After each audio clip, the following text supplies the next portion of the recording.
ભાવનગર શહેરના સિત્સર રોડ પર લક્ષ્મીનગર 2 ખાતે ડ્રેનેજ માટે રોડ ખોદી નંખાતા સ્થાનિકો હેરાન પરેશાન થઈ રહ્યા છે। હાલ સતત વરસાદના કારણે ખોદકામ કરેલા રોડ પર પાણી ભરાયેલા રહે છે। સોસાયટીમાં પાણીના ખાબોચિયા અને કાદવ કીચડના કારણે મચ્છરોનો પણ ઉપદ્રવ વધી ગયો છે। સ્થાનિકો રોગચાળો કરવાની ભીતિ સેવી રહ્યા છે। ખાસ કરીને વરસાદમાં તો હાલાકી વધુ થઈ ગઈ છે।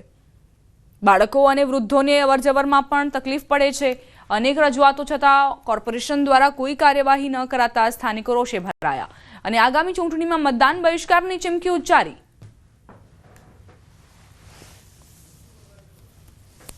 અત્યારે બધું જ તે ખોદી નાખ્યું છે અને હવે પેલા રોડ હતો એના કરતા બદતર કરી નાખ્યો છે। નથી શાકભાજી વાળા આવતા, નથી દૂધ વાળા આવતા। અમે 15 દિવસથી અમે આવી રીતે હેરાન થઈએ છીએ। घर करता रोड अत्यारे ऊंचा करी दीधा है। अमे कॉन्ट्राक्टरों ने कीधुं छे के तमे आ लोकोने अमारे जेवो पहेला रोड हतो, अमे जे स्व खर्चे करेलो हतो रोड ई रोडे ते हाव बगाडीने वही गया छे। अमारी मांगणी ई छे के अमारे जेवो पहेला रोड हतो एवो अमारो जे स्व खर्चे करेलो हतो एना जेवो अमने करी दे, तळिया नीचा करी दे अमने। અને આ જે ખુલ્લી ગટરો પાણી નિકાલની અહીં આપેલી છે એ બધી પૂરી દીધી છે કે સોસાયટીનો પાણી નિકાલ થતી નથી।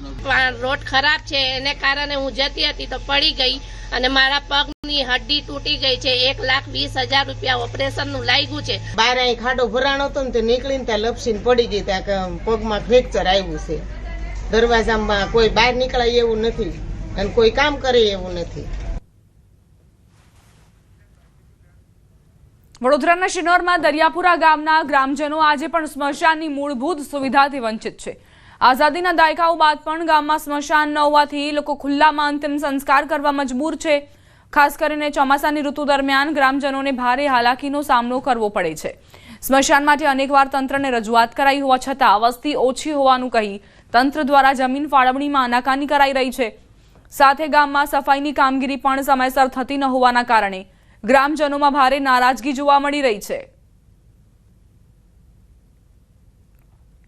2 મહિનાથી અમે આ કહેતા આવ્યા છે। અગાઉ અમારે આ મરણ થઈ ગયેલું તો આને ઘણી તકલીફો થતી હતી, એના કારણે અમે એમને જણાવેલ પણ હતું, પણ હજુ પણ એનું એ જ છે, કશું કામ થતું નથી। એમ ડાયરેક્ટ કોતેડા કૂદીને જઈએ છીએ, ઘણી તકલીફો ઊભી થાય છે અમારે। બનાસકાંઠાના ગીડાસણ ગામના આર્મી જવાનનો પાર્થિવ દેહ વતનમાં આખું ગામ હિબકે ચડ્યું। જવાનના અંતિમ યાત્રામાં લોકોની ભારે જનમેદની ઉમટી પડી। ગામના લોકો વિશાળ સંખ્યામાં જવાન જિગ્નેશ ચૌધરીની અંતિમ યાત્રામાં જોડાયા। ઉલ્લેખનીય છે કે શહીદ જવાનની બિકાનેર નજીક ટ્રેનમાં હત્યા થઈ હતી।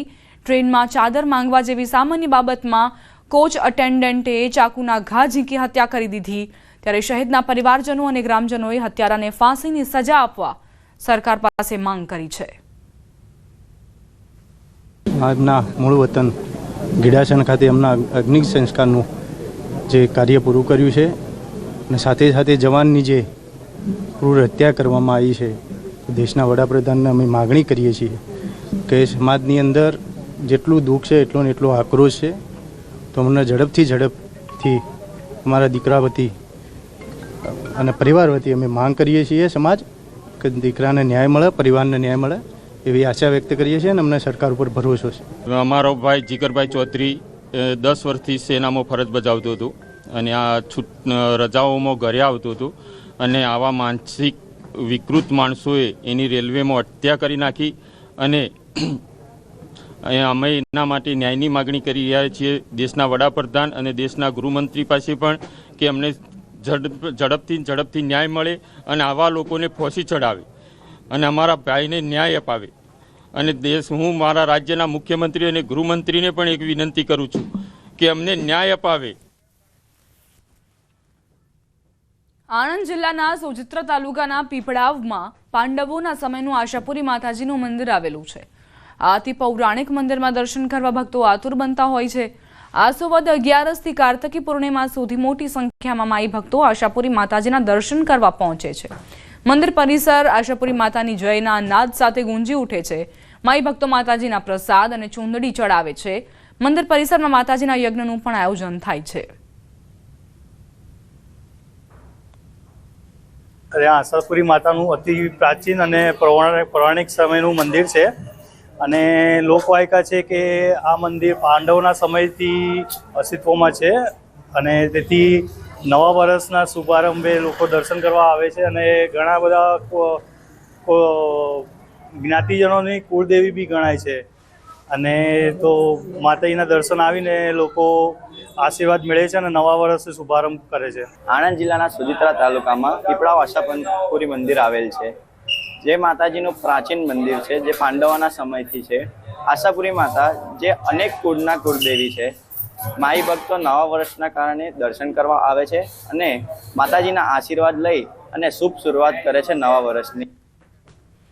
દેવ દિવાળીના પાવન અવસરે શક્તિપીઠ અંબાજીમાં ભક્તોનું ઘોડાપુર ઉમટ્યું. હજારો શ્રદ્ધાળુઓ પોતાની આસ્થારૂપ ધજાઓ સાથે મા અંબાના દર્શનાર્થે પહોંચ્યા હતા. દિવાળીના તહેવારો પૂર્ણ થવા સાથે અને વેકેશન સમાપ્ત થવાના પગલે અંબાજીમાં ભક્તોનું ઘોડાપુર ઉમટ્યું હતું. વર્ષના પ્રથમ પૂનમના પાવન પ્રસંગે નેતા, અભિનેતાઓ અને વિવિધ યાત્રિકોએ મા અંબાના દર્શન કર્યા હતા અને આશીર્વાદ મેળવ્યા હતા. ગુજરાતી ફિલ્મોના જાણીતા અભિનેતા ફિરોઝ ઈરાની પણ દર્શનાર્થે પહોંચ્યા હતા. દાંતા મત વિસ્તારના ધારાસભ્ય કાંતિ અમૃતિયા પણ માતાજીના ચરણોમાં ખેડૂતોની સુખાકારી માટે પ્રાર્થના કરવા પહોંચ્યા.